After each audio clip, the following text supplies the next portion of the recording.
Welcome to Imagine Wealth Without Risk, the podcast that guides you to fulfilling your dreams through guaranteed, secure investing. Here's your host, Ted Thomas. Hi, everyone. Welcome to the podcast, Imagine Wealth Without Risk. Now, the podcast is all about tax lien certificates and tax deeds. Now, I'm sure you remember, tax deeds are properties which the taxes have been defaulted upon, and the county has confiscated the property, and now they want to sell the property and get it back on the tax roll. They want a new owner so someone can help pay the taxes. County always needs money for taxes. Now, the properties can be purchased for pennies on the dollar in almost every county in the United States. So we'll talk about that as we go along. Now, this podcast includes other experts, including experienced coaches who also purchase tax lien certificates and tax defaulted property. Now, additionally, at the end of the podcast, you'll be exposed to other business experts. Now, I like to invite other guests from different industries and businesses. I do that. I found out that I like to mix their ideas with my ideas, and then the blend really makes a big difference. I try to blend my experience with other people's experience, and what I find out is sometimes I can create a breakthrough. So I'm hoping by having the other expert, you'll get exposed to other ideas and other ways to make money other than what I'm already showing you. So I bring the experts together, give you ideas, give me ideas, and then what we do is we make ourselves better by doing that.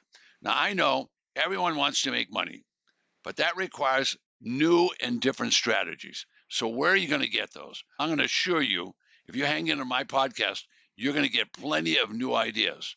Now, a little later on today, you're going to hear from my friend and businesswoman, Kathy Kennebrook. Now, this is a dynamo. This woman has really done some things. Now, she's not only in the tax lien certificate and tax defaulted business, but she's also taken a different road. And it's a little different than what you're going to hear from most of my other experts. So stay tuned. She's going to tell you about a worm farm. So hang in there. Okay, so let's get back to those tax liens and tax deeds. You guys are starting to ask questions, and that's good. So keep the questions coming. I'll try to answer them, keeping in mind it might take me a couple of podcasts before I get to your question. But go ahead and send them in, and I'm happy to answer your questions. So today's class is all about a question that I received earlier in the week.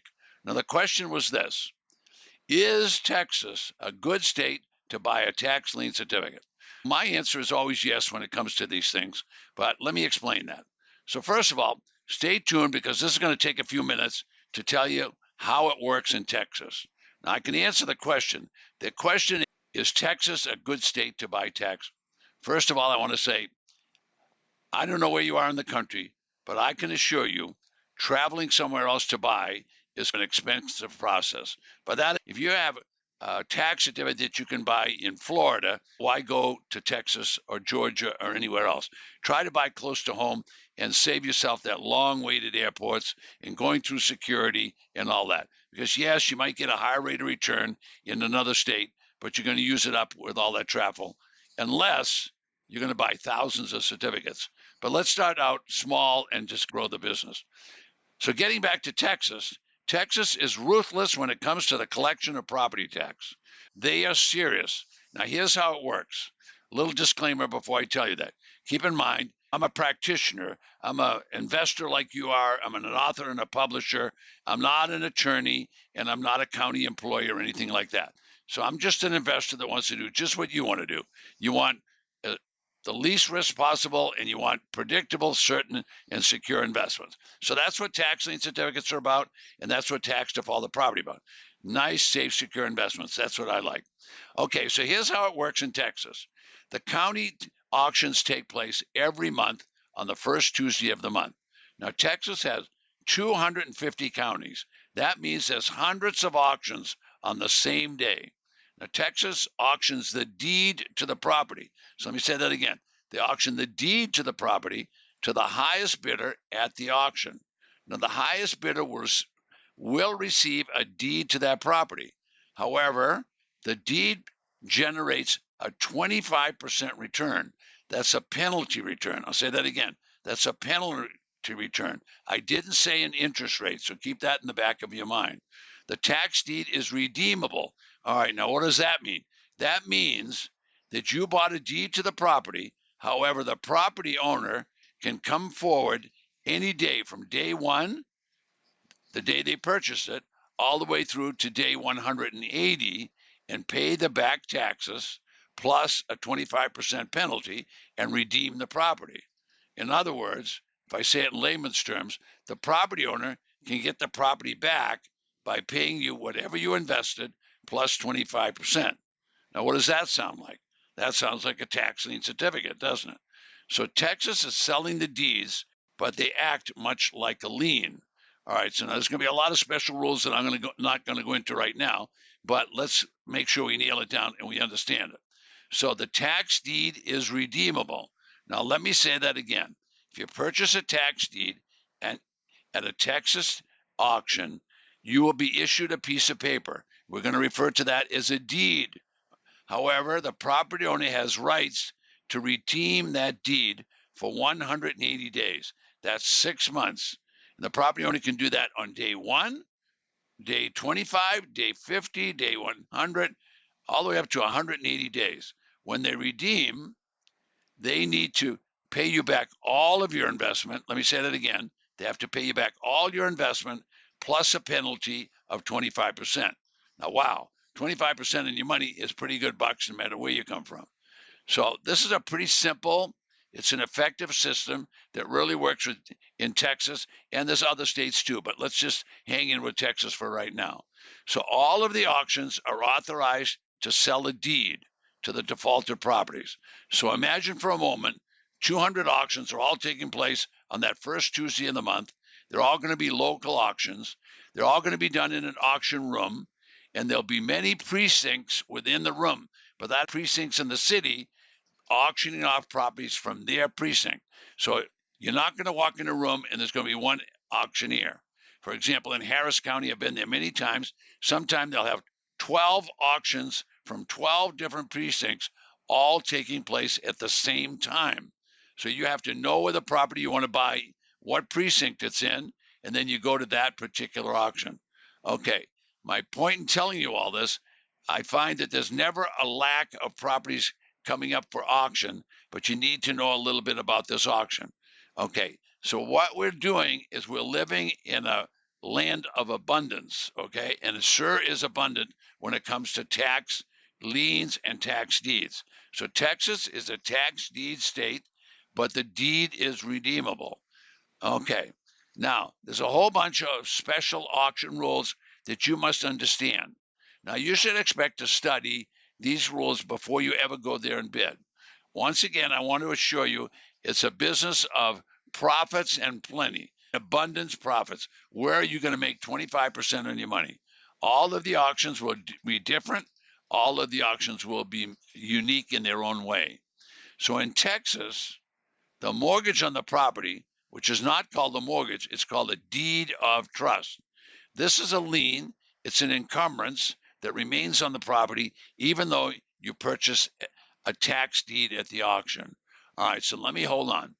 On the east coast of the United States, all the states use a mortgage with the exception of the Carolinas. So they use a mortgage. Carolina uses a deed of trust. Now, when you get west of the Mississippi, most of the states there are going to use a deed of trust.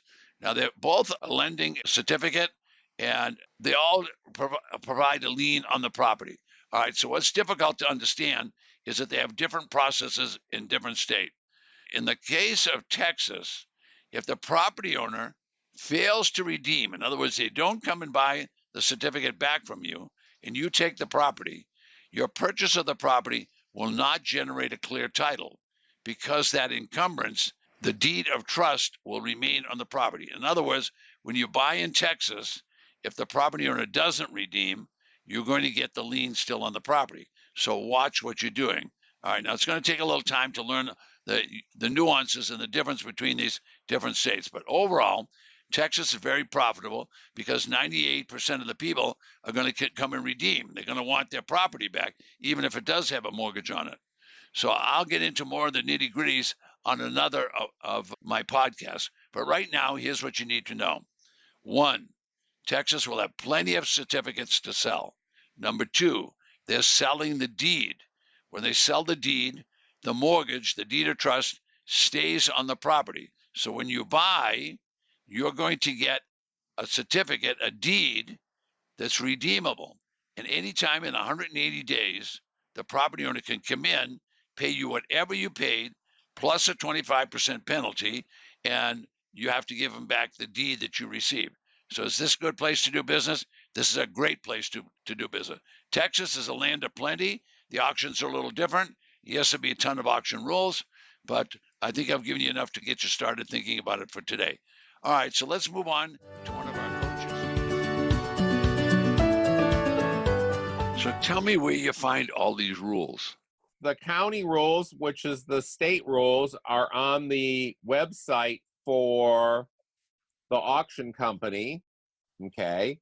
And then the other ones you would have to, I would Google them and check them out that way. So tell me, where do I want to buy, I'm living in California and I want to buy a property. What do I have to do? I would go to the website for the auction company. All right. This is tax-sale.info. Oh, really? Oh, yeah. Good. Okay. And they'll start posting the lists sometime in the month of June. Really? And then originally what they do is they get all the locations where they're going to handle the auctions at, and they'll post those. And then after that, as they post the list behind each county name, the county name would be listed in black first, and then it switches to orange to take and signify that the list is posted behind that. And that will include a lot of photos. Okay, nice. But what about rules? That's what I was concerned about. Oh, that would be right on the auction company's website. The same website I gave you, tax-sale.info. So they would have the rules for that auction, and would they have the rules for the state, that how they were applying them and stuff like that? Basically, it's the same way. Occasionally, there'll be a special rule in some county, but usually they will wait until the day of the auction to announce that. I see. Okay. If they've bundled a few properties together or something like that, that would not be in the printed rules, but that would be in the announcement of rules before the auction takes place. Okay, so let me put you in the hot seat here for a second and ask you a few questions. Let's say I'm in California, and we'll try a couple of these. I'm in California, and I want to go to an auction, somewhere in the middle in, say, San Joaquin County, a place like Stockton, or I want to go to Fresno or one of these counties in the middle of the state, and I want to go there. What can I find out before I ever even dream about going anywhere? I could just stay home and find out. What can I find out? Okay. Most of the auctions in the state of California are handled by a company called bidforassets.com. And you would go there just like you would to our auction company in the state of Michigan, pull up the rules for the county, and then pull up the available property listings. Okay, good. All right. So I would go to Bid for Assets, but couldn't I also find all that information right at the county? In Michigan, most of the time the county sends you immediately to the auction company. Okay. In California, I don't know if they would immediately send you to the auction company or if they would also provide the rules in the list of properties. Oh, okay. Just so we covered it. The rules always have to be at the county because that's where the public knows to go. They don't necessarily know Bid for Assets unless they got on our podcast and found out, because the rest of the world doesn't know about Bid for Assets. They just know that the county has properties, and that would be where they'd look. Okay, let's move on. I think you said earlier that you've bought a lot of properties. So give me some examples of one or two of those, and then I'll get into nitty-gritties, because we're really covering some pretty heavy-duty stuff here. So let's talk a little bit about you bought one, and you held it for a certain period of time, and maybe you did something, maybe you didn't do anything, but you sold it. What people really want to know is, can they make a profit doing this? Oh, absolutely. Okay. There's not a problem with that whatsoever. So a couple times I bought a house for $10,000 and resold it for $30,000. Did nothing to it and sold it a little. You have to wait 45 days for the deed to come. But then within another month or two, I sold it. So you buy it and resell it 90 days? Would that be fair, or 120? Oh, yeah. Yeah, that's very fair. Okay. All right. And so can the average guy do this 2 times or 5 times a year, or what would you suggest? How much money do you want to make? That's what I suggest. Oh, You so if know? I got a lot of money, I can do it. I was just concerned, would there be enough properties for me to buy? The auctions that I usually attend Yeah. have between 100 and 500 properties. Wow. Okay. Okay. Okay. And how many people attend? That varies from location to location. One of them last year that I went to probably only had about 50 people. 50. But I've been to ones where you get 300 people, usually not more than about 300 people. So I have to compete with 300 people? First of all, 50% of the people will never bid. 50%. 50%. Okay. Yeah. And of the remaining people, most people are there to buy one property. What if it's the one I want? It could be, but Yeah. it's the one that's on their street, or it's the one that's next door to them. Oh, I see. Something like that. So it's mostly local folks. There's not too many people. There's a few that I recognize that do go from county to county, but not a lot. I would say that would be no more than 15 people at the auction that may travel from county to county. I see. So you're saying I don't have 300 competitors if there's 300 people there? Oh, definitely not. And in fact, I would tell you that when the auction's done, Yeah. there's a real good chance that there could be up to 25% of the properties that they received no bids on. Oh, really? They can't sell them all? Correct. Are they junkers or what? Some of them are, some of them aren't. It just depends. It depends on who shows up that day and whether the room runs out of money or not. All of that is different from county to county. Huh. So what do they do with the leftovers? Do they put them in the refrigerator and wait till next week or what? It feels like it here based on our weather, but that's not really what happens. No? They take and hold those, and they'll have a second auction, which is internet only. I think last 2 years, it has been in early November. I And see. they do all the counties on the same day, and your bids have to be in 3 days before the auction starts. Oh, really? So you look them up on the internet and then you make a bid and hope you're going to get it, and somebody bids higher, they get it. And if there's a tie, the person who placed the first bid gets it. Really? Yeah. And how do you know what to bid? Whatever you think it will take to get the property. Oh, okay. Okay, nothing special. Just if it's $100,000 property and you think you can buy it for 25, you bid 25. Is that what you do? Well, I would bid $25 and $500, something like that, because so many people end at an even number. Oh. So I would never bid a 10,000 or 25,000 as an even number, even though I've gotten properties at the $10,000 mark. But I was live and in the room, and if somebody had bid 25,250, I would have went to 10,500. I see.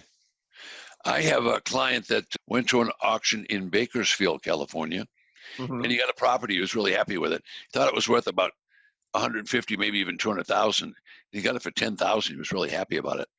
And they had 3,000 properties to sell, and they couldn't sell them all. So what they did at the auction, they announced they'd have another auction, but only online. So the rest of the world never knew that there'd be the second auction. Right. So there was like 100 people at the auction. So they all knew there'd be a second. So they all went back and they bought properties for 5 cents on the dollar, because there was no other bidders. So Wow. do you ever see anything unusual like that happen in Michigan? We do have the internet auction only for the remaining properties, but they don't even advertise it at the auctions as they go around the state. So if you know what you're doing, there's not a lot of competition. Is that what you're saying? Correct. Yes. Whoa. So how much difference could that make? It could make a lot of difference in your finances. So tell me about that. So do they lower the price to a certain price level, or do you just hope you're going to get it, or what happens? It depends on the county. but a lot of the counties will lower the price to $100. Now, you're sure you're telling me the truth now? They're going to sell a real estate property for $100? Ted, I have bought 15 or 20 of them for $100 each. And what are they worth? $10,000. Usually you're not going to get a house for $100, but I have bought a house for as little as $1,150. Did you sell it? Yeah, for $5,000. Oh, that was okay. That's not great. I don't like to see deals that are that small, but okay, that's good. That was my very first house I ever bought, Ted. Oh, you are taking baby steps. Okay, yes. Okay, well, I recommend that. Yeah, buy a little one so you can't get in trouble. And okay, good. All right. So tell me this auction. So I can go to this auction anytime in the state of Michigan, and if they don't sell them all, they're going to have another auction. Is that correct? Correct. Okay. And is it always up to the county to decide we're going to have another auction, or is this just pretty much automatic, or what's the It used to be automatic, but now the counties can opt out. They're not required to participate in that. And of the 71 counties the auction company deals with, they have between 12 and 15 of those counties that do opt out of the second auction. Okay. So are you saying there's always abundance? I think there is, even though with the economy improving here in the last couple of years, the lists are getting smaller, but that still doesn't mean that everybody buys everything. I got it. Okay. All right. So where do you get a list of these properties? That would be from the website, which is tax-sale.info. And what am I going to get when I get the list? You're going to get, it's online, and so you could print it out, and it will show you on the front page a picture of most properties and the catalog number, I'm trying to think what else, because I can't go to the internet and look it up because there's nothing listed right now because we're off season. But the opening bid price, that kind of stuff is there. And then once you click on that property and you've registered, it will take you to a back page that will show you multiple photos of the same property. And if the property is vacant, they will show you interior pictures also. Wow. They give you a lot of information then, don't they? They do. I think it's probably one of the best states for information nationwide. Okay, so give me a quick 1-minute review of everything you told me on this call, because we have to button it up. I usually try to make these 30 to 35 minutes, and believe it or not, we already used up. So give me a quick review of the advantages of doing, first of all, having a coach, and also having doing place and business like Michigan.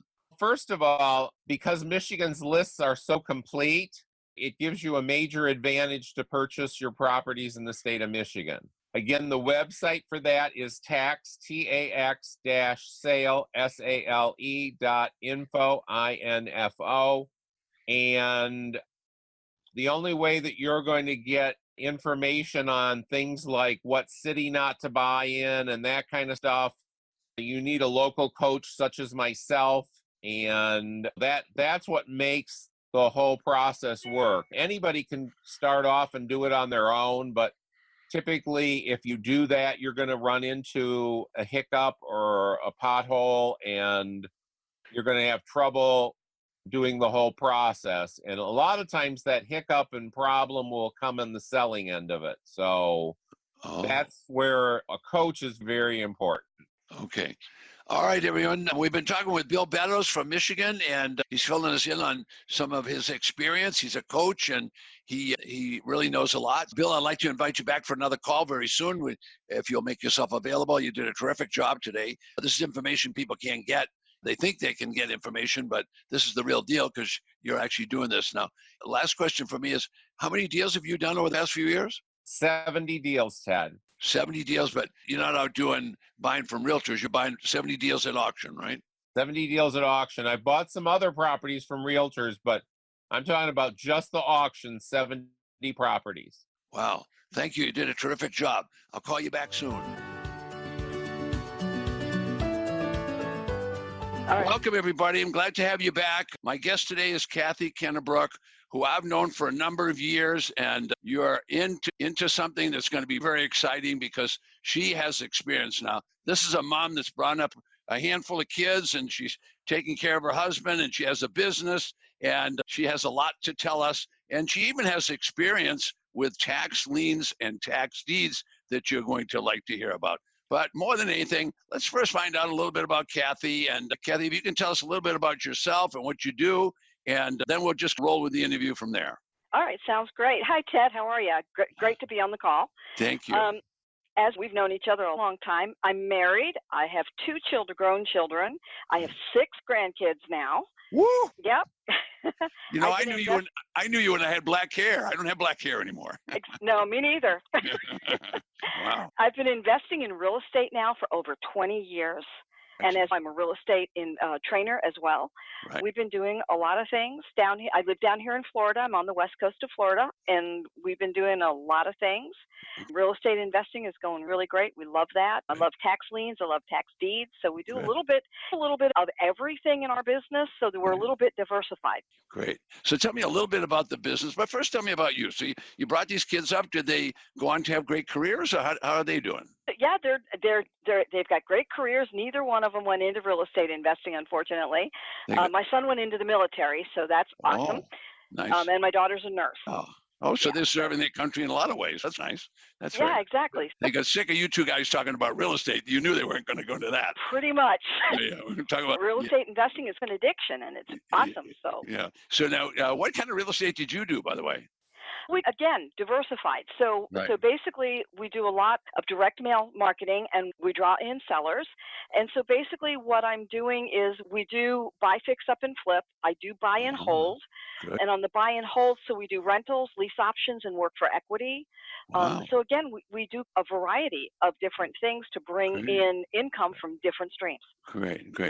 My investors are a gambit of people from 45 to 105. What does it take, not to be just in the real estate, what does it take to be in business, and what should a person be looking for if they're interested in a career in a business, any business for that matter? Education, focus. Good. Don't procrastinate. Jump right in and get started. That was the biggest thing for me. I spent a year procrastinating and coming up with every excuse not to get started. So the biggest thing is have the confidence that you'll be able to make it. And if something happens, there are lots of people out there that are willing to help. We had a lot of help along the way. So I see. Yeah. Now, as a woman, is it different than doing it as a man? Absolutely. I think women have an advantage, a serious advantage, particularly with the sellers and particularly with the deals. There's no testosterone involved, and there's no competitiveness. Seriously. So women do great deals with other women, and women do great deals with men. And so I really think that women have a real advantage in the marketplace working with the sellers and creating deals than the men do. Oh, I'm so glad I've got you on this interview. I have 63% of my clients are female. And so tell me about some of these advantages and what you found that you've been able to do that maybe your husband couldn't do. That's interesting. Yeah. The women have an easier time working with the sellers and creating the deals. They feel, the men feel a lot more comfortable working with the women, and women feel a lot more comfortable working with women. And I found this to be true because I've been able to buy deals that other investors couldn't because there was no competition and no I come off just easy and soft in the way I am. Yeah. And it's so great to create the deals with these sellers. Now, did you have any background in real estate before you started this? Absolutely not. None. What was your career before? You were a homemaker before. No, my degree from the time my kids were small, my degree and my background is in finance. Oh, for goodness sake! I spent 20 years in the banking industry. Oh my goodness, how exciting is that? Oh my goodness.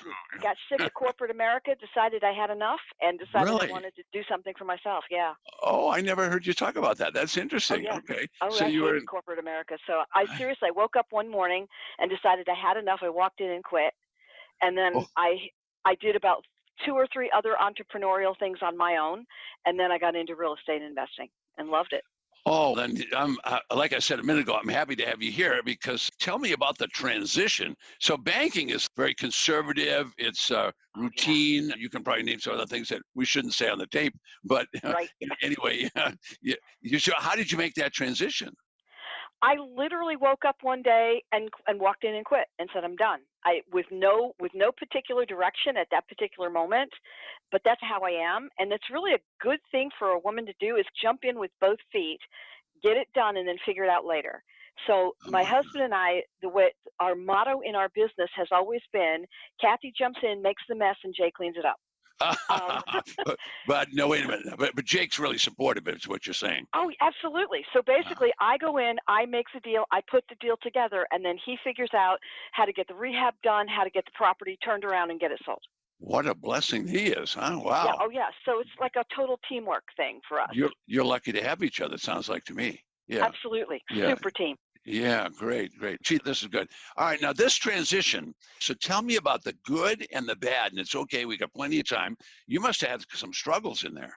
Not Oh, with yes. Jake, but with doing deals. Oh, absolutely. And Really? not so much the doing deals, but the transition from getting from corporate America to real estate investing. Once I got to real estate investing, our first deal was the disaster, the rehabber from Hades. Everything went wrong. We ran out of money. We miscalculated the rehab. Everything that could go wrong did. And we could have Oh, quit right there and walked away. And we didn't. It was a lesson. It was a huge lesson for us that I wouldn't trade now for anything in the world. oh, And so after that deal, we just basically changed the way that we were doing our business, changed the way that we were contacting sellers, changed the kinds of deals that we were doing. The first deal that oh, we did was in a war zone, and we made every mistake there was, Ted. I kid you not. listen, I'm the same way. I'm the same way. I got a really hard hit. I'm doing this deal. This is going to make me all these Oh, money. And then, gosh. yeah, I went backwards for it. I've had a few I went backwards on. There's no doubt about it. Anybody that tells you otherwise, they're BSing us. You know that. Absolutely. Yep. All right. All right. So now you made this transition, and then you went into. So you do a lot of things. Let me ask you a little bit about you. You and I know each other because you do some unusual things in the business that I have. Now, my business, as everybody knows, and the first part of this broadcast was all about tax lien certificates and tax Yeah. deeds. Now, let me Right. just lay a little groundwork because you're the unusual person that actually does what I tell people to do. And so I what learned from you. Oh, thank you. I tell people really take a look at residential land and open pieces of land Yeah. because you're not going to have a lot of headaches with termites and trash and tenants and all that. And there's some real opportunity at auctions because everybody doesn't take the time to understand that. So I don't mean you tell me what you found out about that part of the business. I found that I really enjoyed the vacant land stuff. We work in some rural counties in Florida, I see. and there are fewer people that go after those particular properties. So we started going to the auctions and then, and like you said, researching the properties ahead of time. In Florida, they made it really easy for us because they print these big lists in the newspaper. And Right. so you take the list and then you've got, and it was a little more difficult because not all of those pieces of vacant land have addresses. So you've got to use a plat book and research them and figure out where they are. Right. And so we started going to the tax deed sales, and they're cheap. We bought half-acre pieces of land for the tax lien certificate, which was $100. No way. And yeah, so we're buying a ton of them. And then we figured out, we started like really doing the research. And like, for example, this one piece of land that we did, it was 4 half-acre plots for a total of 2 acres, and the four halves were attached. Yeah. And it was actually 2 different families. So one family owned an acre basically, and the other family owned another acre.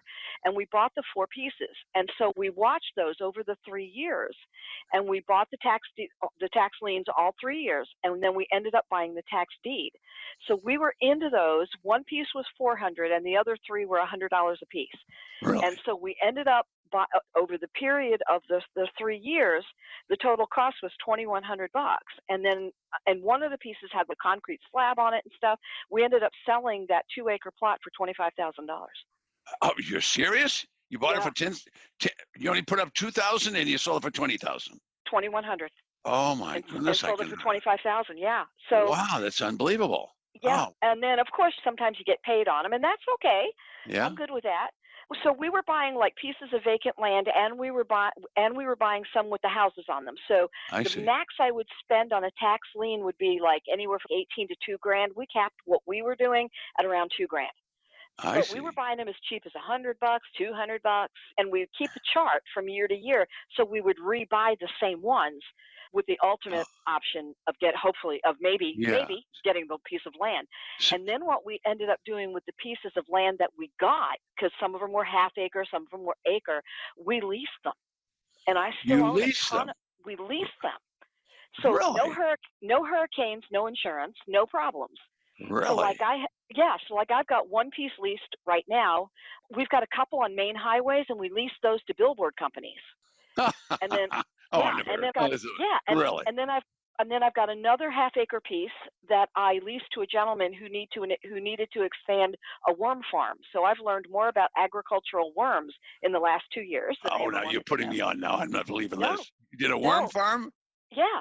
Really? Yeah, they're tanks and tubes, and they need more room to expand because the worms proliferate and they get more worms and they need more room. It's really Seriously? interesting. And so Yeah, does Florida have good land for that? yes, they don't need the land. All they need is the tanks and tubes. They need somewhere to put the tanks and tubes. Oh my goodness. They put the soil in the tanks, yeah. And Oh then, my goodness. Really? yeah. And then I've got another piece that's 2 acres, and we have a company that's a pine straw company, and they come and clean our land twice a year and pay us for it because it's All the right, now I pine don't straw that they understand that. want. What does that mean? What does that mean?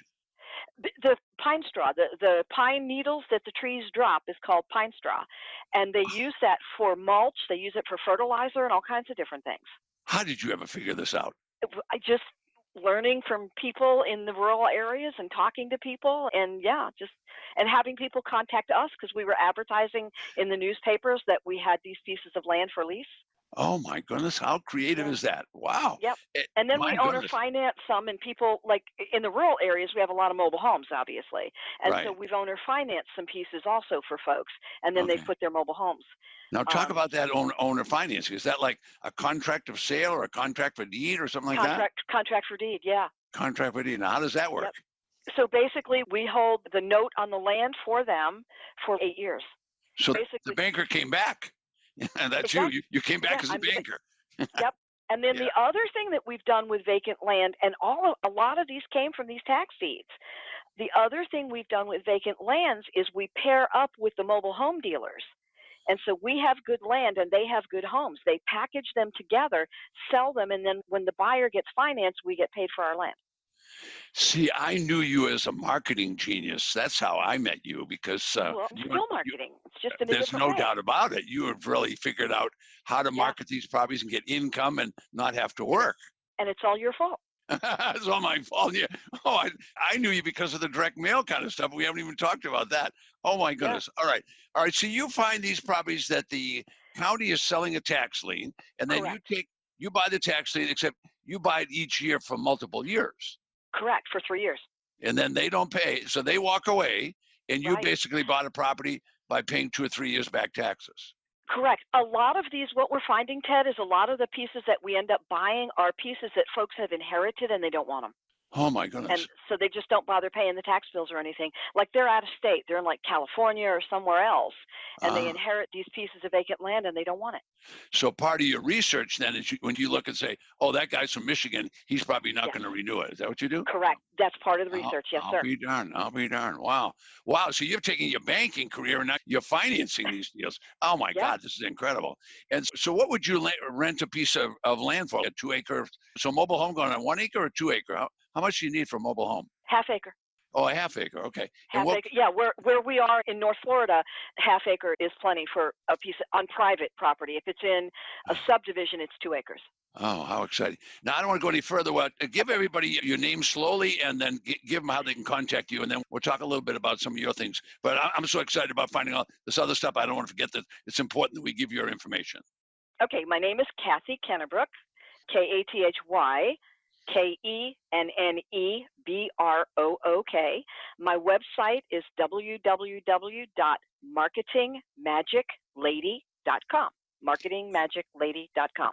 Okay, now at the end of this, we'll come back to marketinglady.com because I want to marketingladymagic.com. We'll come back to that. Marketingmagiclady.com. Okay, I knew I'd screw it up, and I did. Okay, so anyway. You're allowed. It's your call. Okay, it's my podcast. I can do anything, right? That's right. Yeah. Okay, so take me back to, okay, so you've done the full gamut. Most people I talk to, they find that they buy houses or maybe they try to get commercial, but everybody avoids land. Why do you suppose everybody avoids land? Honestly, Ted, I don't know. I think because it's not mystical exactly, but it's just something people aren't familiar with, or they get it and then they don't know what to do with it. I love it here in Florida because every time a hurricane or a tropical storm comes through, I'm sweating all the rentals I own. But with the vacant land, oh darn, we lost a tree, shoot. No insurance, no hassles. And so that the vacant land is actually half of our business at this point. Oh, you've really grown this thing. This is really, Oh, yeah. so you Yeah. can you do some of these every year? Is there always enough available? Oh, yeah, absolutely. Yeah. The other part of that is the other thing I've done is I have created, since you said we were going to do marketing a little bit, Yeah. what I do is I take the notices that I get for the tax deed sale, and then I create a direct mail campaign that's specific to the folks who own out-of-state land with past due taxes. And we created a direct mail campaign specifically for that. So the last direct mail campaign I did, we mailed out 147 pieces. We got 18 responses and we bought 8 of them. Oh my God. And so that's the other way that I'm buying this vacant land. Oh is my through God. Yeah. That could be done in 3,000 counties across America, couldn't it? Oh, absolutely. Anywhere you live. Do you teach people how to do it? I'm in the middle of creating a new course just for that. Yes. I'm in the middle of the course right now. All right, now hold on. Because people keep asking. This is the only one in the world like this. So I want you to repeat all that. So you tell me that you can buy vacant land in your county every year without any trouble. Oh, absolutely. Okay. Now, can the average person that's listening to this podcast do the same thing in their county? Yes. Okay. Tell them how to do it now, but first tell them who you are so they know how to contact you. Okay, Kathy Kennebrook, www.marketingmagiclady.com. And then my blog is also attractmotivatedsellers.com. And I put all kinds of articles up there all the time, too. So that's another really good place to look for. Oh, I love this. I love this. Oh, my God. Oh, wow. You're like a gold mine. This is wonderful. Okay. All right. Okay. So now for my clients, tell them how they could do this. Just tell them what you do. Okay. The more rural the area, the better, but you can do it virtually anywhere. So basically what we do is we take the list of the delinquent tax liens, and they can go down to their county and get that. In the more rural areas, they put them in the newspapers, and so you can just get the list right out of the paper. And on that list will be the person and their name and their address and the property. At least where we live here in Florida, that's the way they do it. In other areas, if they have the name of the person and the property and the tax ID number, you can go online and find it there.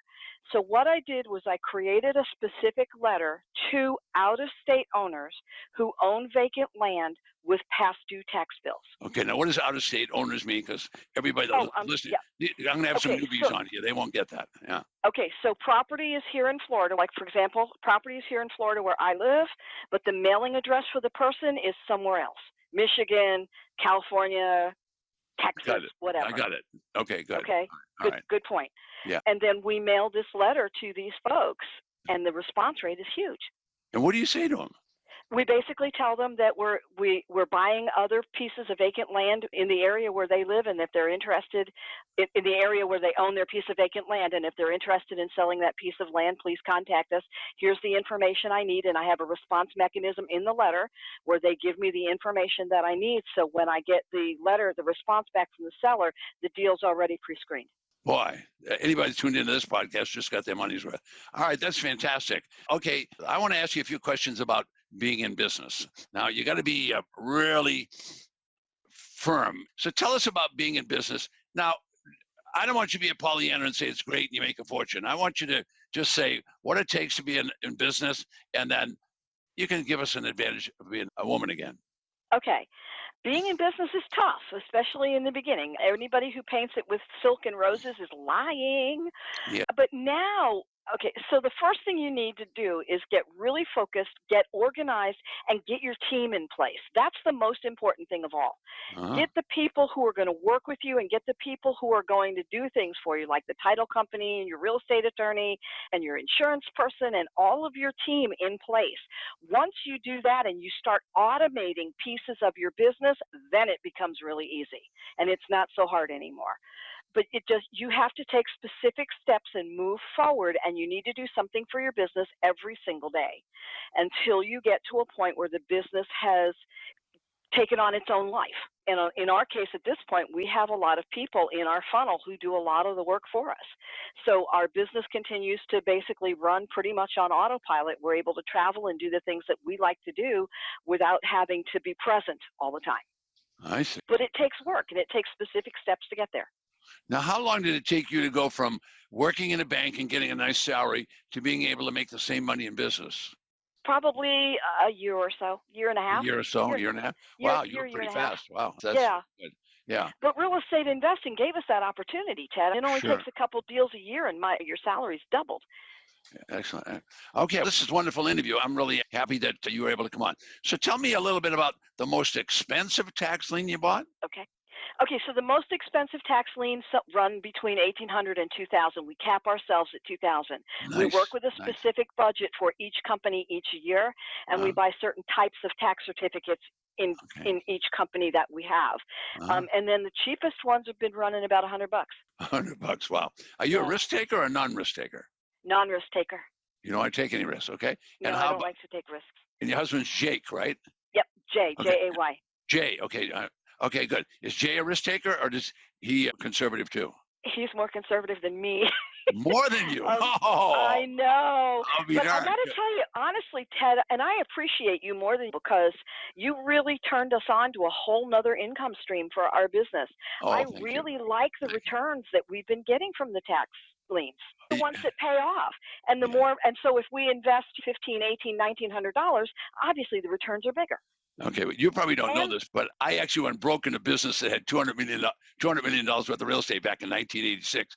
I decided right then and there, I'm out of the risk business. I cannot lose this kind of money in my life any more times. So that's how I get in. So that's why I always ask that question about, as a person, are you a risk taker? Because people that actually buy houses, they're really taking a risk. There's a lot more risk. As you said, every time there's a hurricane blowing through Florida, you're worried about what's going to happen to your roof or whatever. Whereas you don't care what happens to that piece of land. So how interesting is that?